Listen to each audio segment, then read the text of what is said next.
Meanwhile, Super Bowl yesterday, Seattle, they just absolutely throttled the New England Patriots. I will say, Leroy, Yes. Mike McDonald, hell of a run already as head coach of the Seattle Seahawks, coming over from Baltimore. And it kind of got me a little excited. I'm like, all right, well, maybe this Hafley, maybe this is the key. You go and you get a good defensive coach. I mean, they brought run-of-the-mill quarterback who had a great year, but everybody had kicked dirt on his career. They obviously had a great receiver in JSN. Who didn't really do anything because he got hurt. Got hurt. He got the concussion. But, is this the way for the Dolphins? Is we getting concussions on our feet now? Because they were talking about his foot, but he got a concussion? They said I thought they said they checked him for a concussion. Oh, okay. He was in the blue tent. He hit the head on the turf. Oh, okay.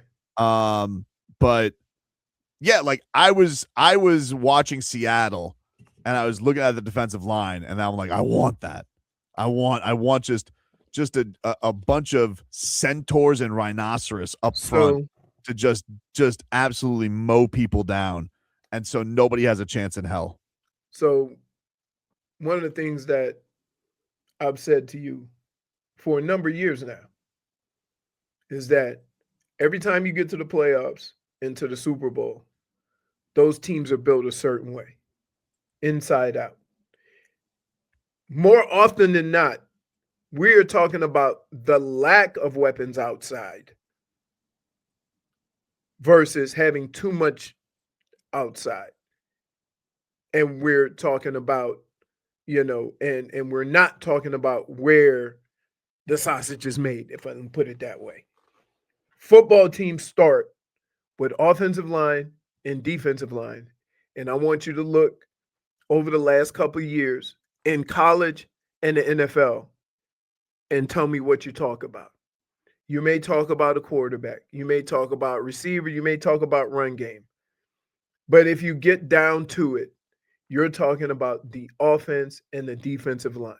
That's been true since the existence of football. Now, for some reason, with all the analytics and guys who think they know more and guys who want to they come in and they try to build it differently.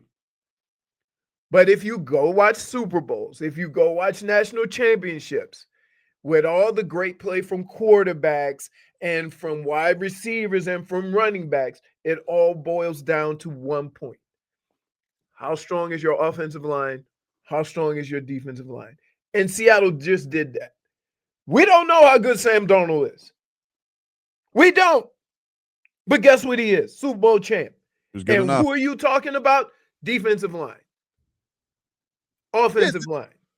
They had pieces. I mean, it's not like they had bums over there, but the thing that stood out was they look mean and they looked terrifying up front. They genuinely looked like just monsters. And the Dolphins last year, look, I think Zach Sealer's a good player, didn't have a great year, kind of got it going by the end of the season. That's when the young guys picked it up and started playing better. Right. I'm hoping Kenny G has a much better sophomore year, but he was a rookie. Christian Wilkins didn't have a very good rookie year, and obviously had a really good career after that. What the hell happened to him, by the way? Where is he? I don't know. I think not to be heard from, huh? I would have thought that if they were saying they weren't playing him because he was hurt, that he would try to get back and play to show them wrong, and then however that played out that way. But I don't know. Maybe something really was wrong. We haven't heard a peep from Christian Wilkins. None. Tier says, who is that giant intangibles for the Seahawks? Yeah, he's that dude from Notre Dame. I was looking him up to Riley something. I forget his name again. It was but he was Riley Mills. Yeah, he was a 5th round pick for them this year. Mm-hmm. All I know is he was so scary what he did. All I know is dude in a kazoo helmet is having nightmares. Right? Because what he was on skates so quick. And here's the kicker. And then he grabbed the quarterback with a giant paw. Yep. And Drake May couldn't get away.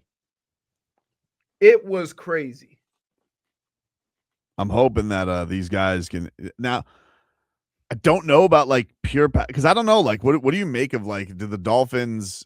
They go into this with Halfley, right? Like, do you Yeah. think that this is a guy who can get the better out of like Chop Robinson? Chop wasn't very impressive last year, didn't I think have the trajectory we all thought. And I know that they kind of limited his snaps early on because they had all these guys. I mean, they wasted. You want about wasting your time, Matthew Judon? What a waste of time that was for the Dolphins last year.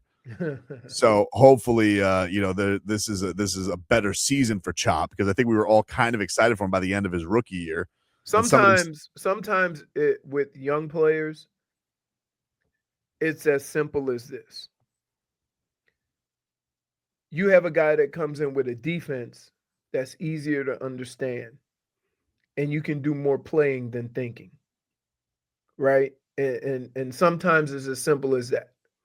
We all know these guys have talent. That's why they were selected where they were.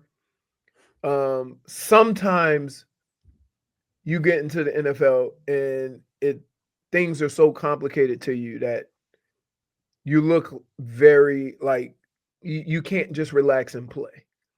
And so I'm wondering what part of that uh is is that part of the reason why they look like they struggle. Because I give you a perfect example. When you look at Kenny G, early on the season, he looked terrible.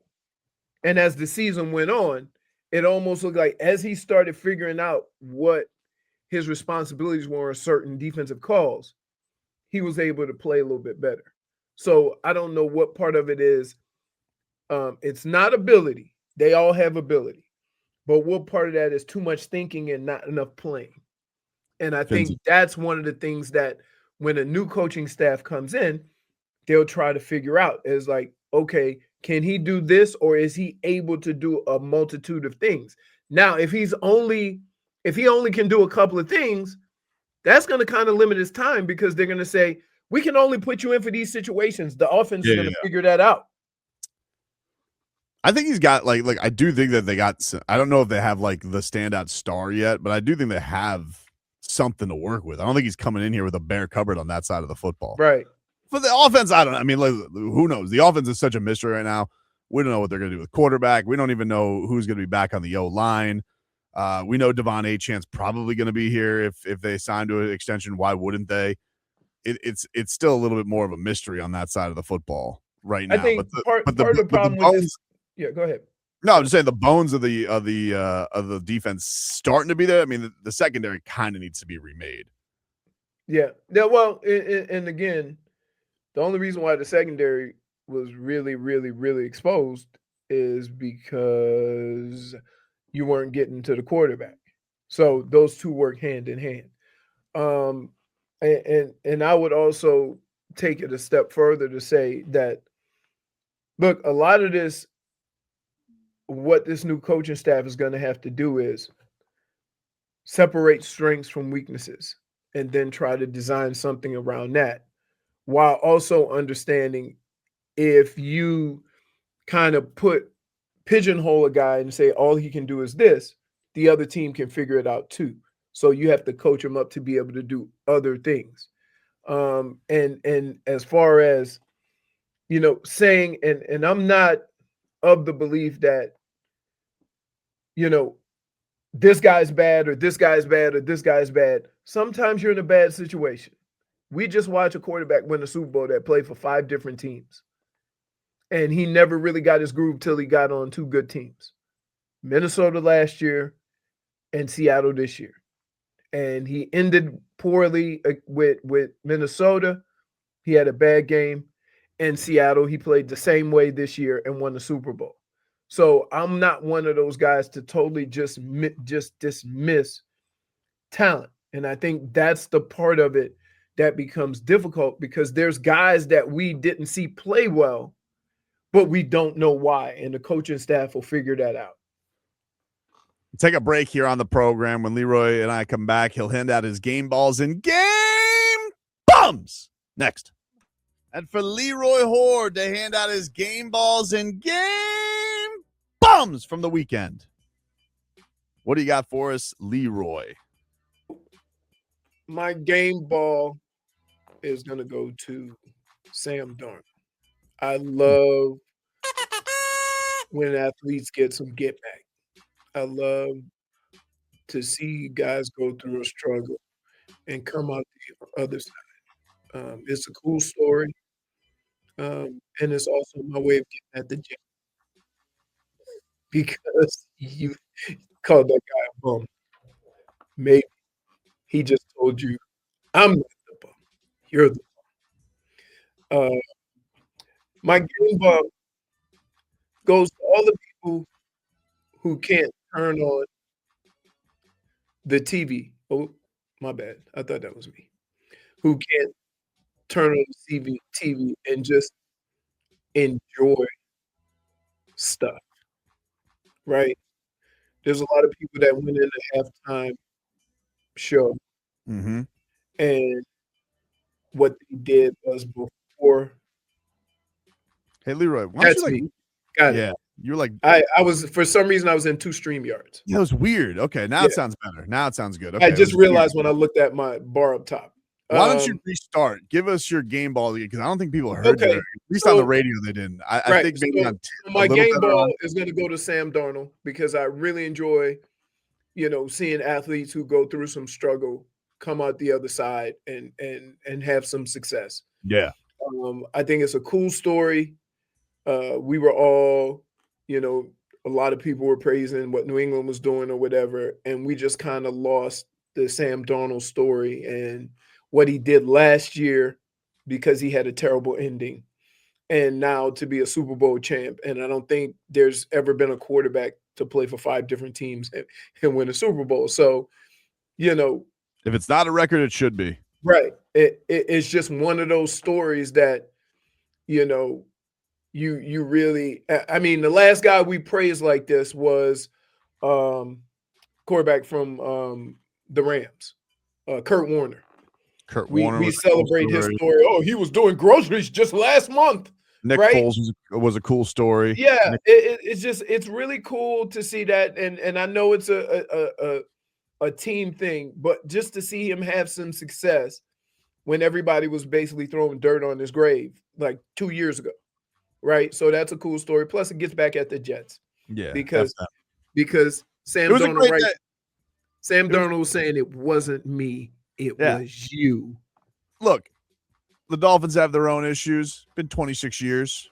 Right. Doesn't mean you can't have a little petty watch on a Super Bowl Sunday and laugh at the Jets and the Patriots on the same day. Yeah, 2 teams in the division. My own no is gonna go to my game bum. Game bum. Game bum. Sorry. My game bum is gonna go to people. Look, I'm not Spanish. I don't speak Spanish. I don't understand a damn word. Okay. But I was entertained by the halftime show with all of that, looking at the cameos and seeing all the different performers and just it just looked like a fun time. And for people who went into it with a problem with Bad Bunny, they were also the same people that came out of it, with all the reasons why they didn't like it. Say, oh, look at the dancing. The dancing wasn't for kids. Nobody said nothing when Shakira and J-Lo was shaking their ass. Actually, a lot of people did. A lot of Karens were upset about that. I remember we did segments on that with them shaking their ass. But I thought those were classy ass shakings. They didn't even show cheeks. Right. I mean, but it's entertainment. Like, it was a fun. Once you kind of sit back and think about what it was a cultural thing. It was fun. Certainly, and I think you get over yourself. Enjoy other people's culture. I think that's part of the problem that we have here is that there's a group of people that think our culture is the only culture, and if you can't live with our culture, then you shouldn't be here. That is a problem. And so I opened my mind to, accept it. I wanted everybody to accept Kendrick Lamar and his petty, right? Here's the other thing too. I gotta give props where props is due. This Jay-Z's been killing it running the halftime show. Right. The only one I really didn't like over the last 5-6 years was The Weeknd. I thought his was weird. because Right. he was just like all I remember was him in a fun house. But ever since they had those dopes from Maroon 5, like you had Rihanna. I thought she was gonna fall off the platform. You had the LA show where everybody was performing. Usher I thought was good, even with his roller skating. I think I these are not my favorite artists. I think these are marvelous performances. Correct. I really do. Correct. I think they're excellent. I think they've definitely stepped up their game in the last 5-6 years. You know, from the times when you had Adam Levine singing shirtless, I didn't need to see his nipples. Right. You know, Right. All tatted up. Like nobody said, like, what are we doing? But so it was Bruno Mars was underrated. He's very talented. I just think the halftime show is a halftime show. You should open your mind to enjoy other types of music, right? And I said, yeah, it was good. I didn't understand nothing either, but I like found myself, oh, I heard that song. Oh, okay, all right, Lady Gaga, Ricky Martin, like it was a fun, and I guess down here we appreciate the food truck more than most. But I'm yeah, like, oh, I love food the food truck, truck. I love it. right? Right. So it was fun. I It also was love fun. I love the videos afterwards of the grass with that was people. So people are walking out in their little grass stalks afterwards. Right. I It's think hilarious. that's where they stored the people. So when they went through the little tunnels, they popped out and did their little thing. Mm. Right. So it like, man, like part of what makes this country great is all the different cultures and enjoying all the different cultures. And to just say, oh, we're gonna have and I was like, I was looking on Twitter because I don't know why, but and it said, I only watched the USA one. I'm like, oh sure, if you want guys in jeans singing on stage with a guitar, how you think that would have went over as a Super Bowl? I mean, it was Just guy just standing up there singing with I the think it's last 4 or 5 Super Bowls with all of the different stuff going on at one time. would anybody have really liked Kid Rock to perform the Super Bowl halftime? First of all, Kid Rock's got like 2 songs. Okay. Second of all, I mean, Kid Rock is wholesome. Kid Rock Right. is That's what I'm wholesome. saying. Right. That's America now. Like, what are we doing? I But don't I even. think and I would end with this. Game bum to you dumbasses who don't realize that Puerto Rico is part of the United States. Because that's Oh, where this all started. It all started from here, and then the dum-dums followed yeah. without acknowledging that. It was great. I It enjoyed was it. great. And I certainly didn't without knowing a word. It is the first time in my life I have enjoyed any type of whether it's a movie without subtitles, musician, anything, right? Without understanding a damn word. and also very happy for our guy Xander, who Yeah, got to be one of the boxers we that got was some local yeah, cool that is. One representation. of South Florida's own is up there on the biggest athletic stage there is. He's just fresh off winning his second championship, and he's out there with Bad Bunny. I mean, that. Do you know how cool that is at 23 years old to be on that kind of a stage? Right. You know how happy this town should be for somebody like that.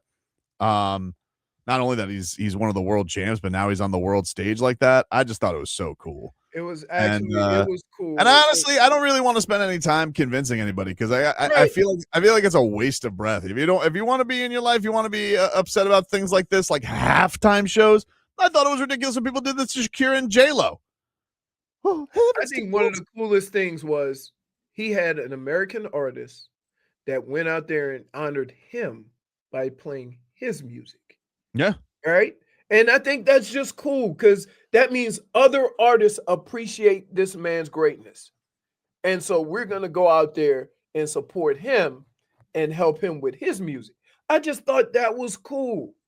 Like when we have artists that, when you at the Grammys, when they do like they do a montage of a former musician and all the artists come out and sing their songs. I think that's cool. That means you appreciate that artist. So the fact that Lady Gaga did that and she's not Spanish or Latino or anything like that. She is Cool. not. Right. I mean, didn't recognize her for a minute because it's been a while since I seen her, I gotta be but honest with you. I didn't know Lady Gaga sang that song when I was like, because I was listening yeah. to it on the way No, home. I did. I Yeah. didn't know that was Lady Gaga. Are you serious? I didn't know who it was, Brittany. Don't look at me. Do you Don't know who judge the me. other person is who sings that song? She does it with Bruno Mars. Yeah. Yes. Bruno Mars has And everybody was like, "Where's Bruno Mars?" he just did it. No, huh? He just did it. Right. Did the Super Bowl like 6 years ago. I didn't know. No, I'm saying That's like, insane. You didn't know it was her. is it insane? Yes. There's a lot but of that's songs out but there. I but don't know everybody. right. And you know what? I know who she is. Right. That's like Strike 2. You didn't know who painted the Starry Night, and you didn't know that Lady Gaga. I don't think those are the same avenue that I didn't know. No, I knew it was Vincent van Gogh or Claude Monet. I didn't know it wasn't Claude. Which one did Claude Monet do? He does the dots, right? I don't know that far, but Well, Starry sounds Night, like I know more art than you then. No, because you don't know. Sounds like I do. You were not confident in who painted the Starry Night. It was a quick switch. I mean, enjoyable. We all watched it. We were like head was on a swivel trying to pick up, all the different artists and it was if like everybody when 127 million people watch a halftime show, it ain't gonna be everybody's cup of tea. But you can't tell me you weren't entertained. I think they lost viewership after halftime, though. Oh, back to the game. I'm I out. think they did. The game sucked, dude. Like, that's the thing. Well, that's what happens when there's defensive games, right? Like, Defensive and there's not a big games- storyline before. Defensive games and also a lot of field goals. A lot of Oh. settling for field goals. Yeah, they You said know? Myers got screwed. He should have been the MVP. Like, not really. I think he doesn't feel like he should be MVP. No. I don't even think as a kicker you want MVP. I think you just want to come out of that game, nobody thinking about you. That is it. That is it.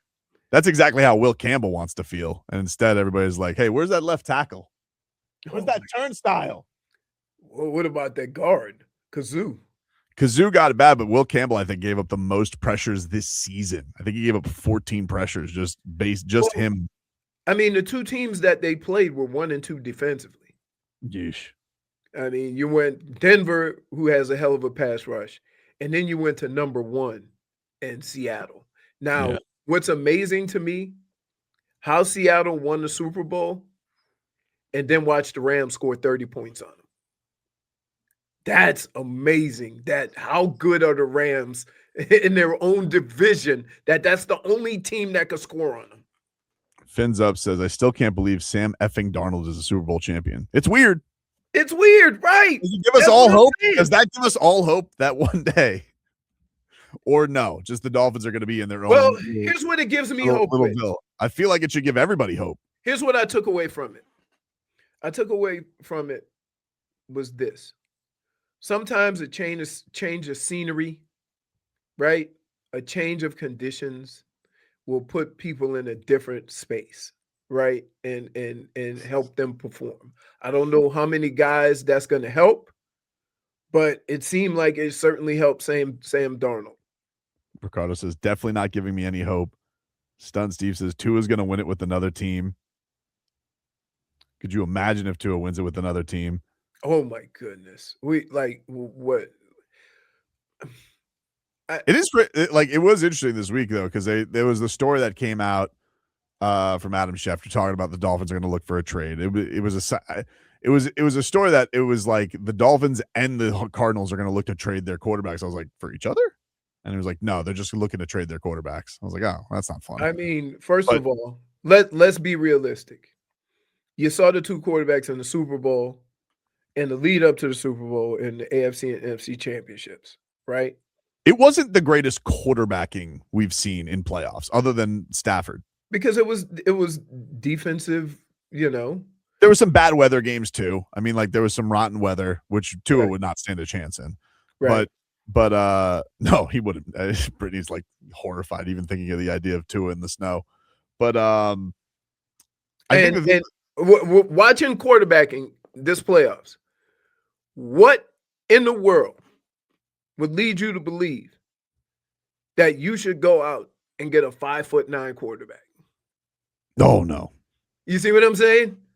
So all these teams that compete for championships or that want to win and they just watched what happened this playoffs. You want a big strapping quarterback. You want a quarterback who can endure the different and various conditions that they may face if they're not at home. And so Arizona and Miami, good luck to you. Yep. Because the only two teams that are trade was the two of you. They should just let's just say a little change of scenery. Change of scenery just for the year. I'm telling you. See, like, no. Just for the year. Stop. They say Drew Brees just went into the Hall of Fame. He also played most of his career indoors, and you never had to worry about him playing in the cold.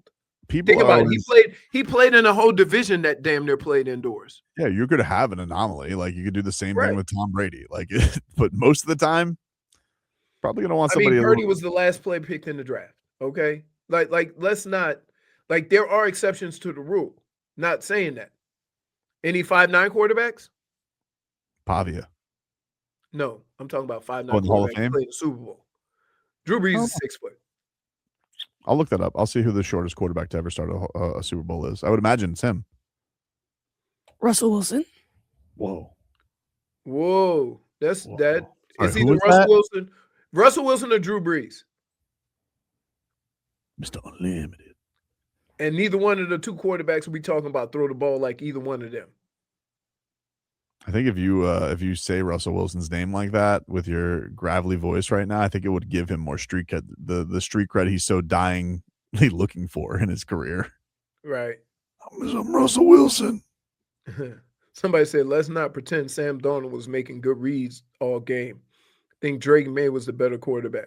Okay, great. Then you and Drake May go take that L. Yeah, take that. I think you can put that on his Hall of Fame plaque. Wait, Drake May was better?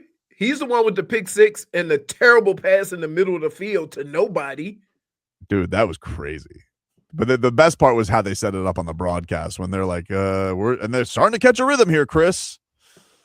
Well, Mike, I don't know what to say after that one. Right. That was a terrible Chris Collinsworth. I'll take my -1. Yeah, by the way, word of mouth, that was not considered a fumble. That was considered an interception. Oh, yeah. Crazy.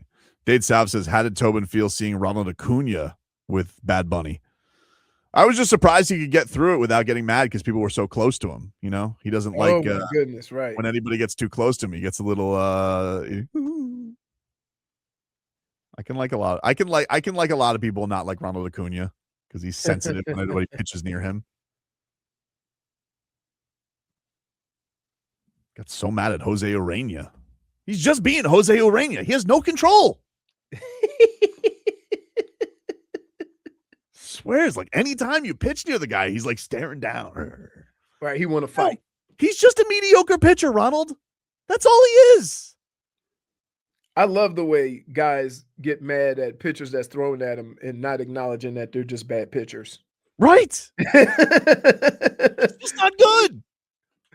Here you go, slipped. My bad. I'm trying. You know? Take a break. More to come here on the show. We're back after this.